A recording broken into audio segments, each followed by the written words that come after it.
Inuutusan ko naman ang Philippine Competition Commission na pantay-pantay dapat at walang kartel sa hanay ng mga pharmaceutical companies, public works and highways.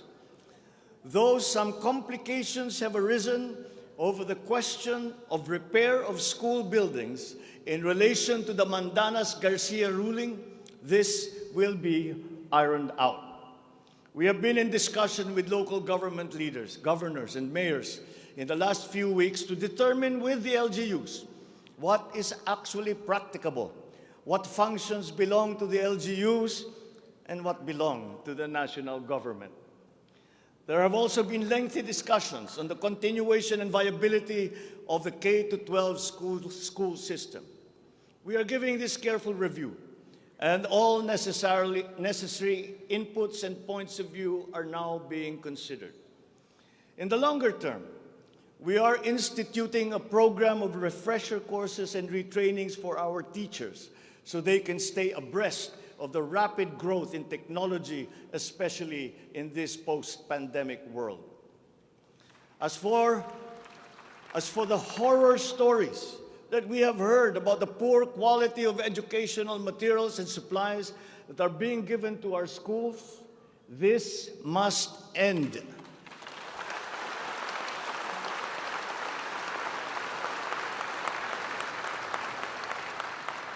Our children must always be equipped with the best that we can provide. Ang edukasyon ay ang tangi nating pamana sa ating mga anak na hindi mawawaldas. Kaya anumang gastusin sa kanilang pag-aaral ay hindi tayo nagtitipid. Hindi rin tayo nagtatapon. And once again, I am not talking about history or what is being taught. I am talking about materials that are necessary for effective teaching in this day and age. Children now need connectivity to the internet. They need devices to use. They need computers, educational tools.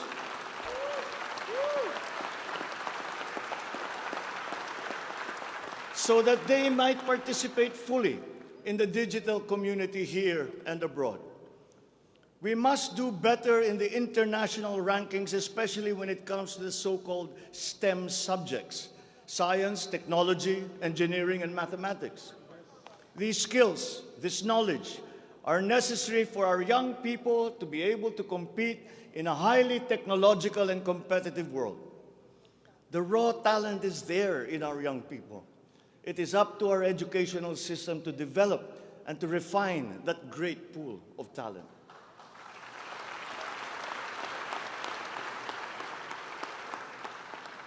Foreign employers have always favored Filipino employees because of our command of the English language. This is an advantage that we must continue to enjoy. The internet has now become the global marketplace, not only for goods, services, but also for ideas, even extending to our own personal interactions. And the language of the internet, for better or for worse, is English. Therefore, the question of our medium of instruction must be continuously re-examined to maintain that advantage that we have established as an English-speaking people.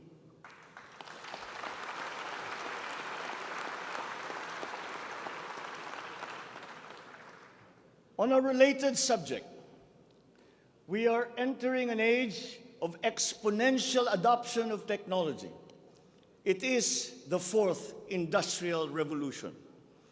This will be characterized by the infusion of technology into almost every facet of our lives.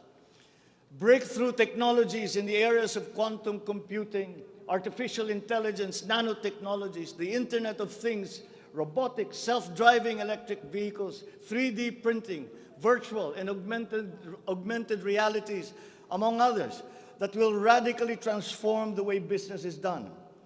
The scale and the speed at which these innovations are introduced universally into our everyday lives and activities is unprecedented in our recorded history.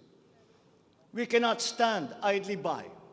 The mission of our Department of Information and Communications Technology is to identify and utilize these innovations to improve governance. It has the daunting task now of transforming our government into an agile bureaucracy that is responsive to the needs of the public. provide good and solid data to ensure informed decision-making, as well as allow secure and seamless access to public services. The voluminous records stored in the government warehouses and archives have to be digitized. Those that are already stored in various inventories of data should be harmonized and shared across departments and agencies. Needless to say, these have to be kept in large data centers that are secure yet accessible. The national ID will play an important part in this digital transformation.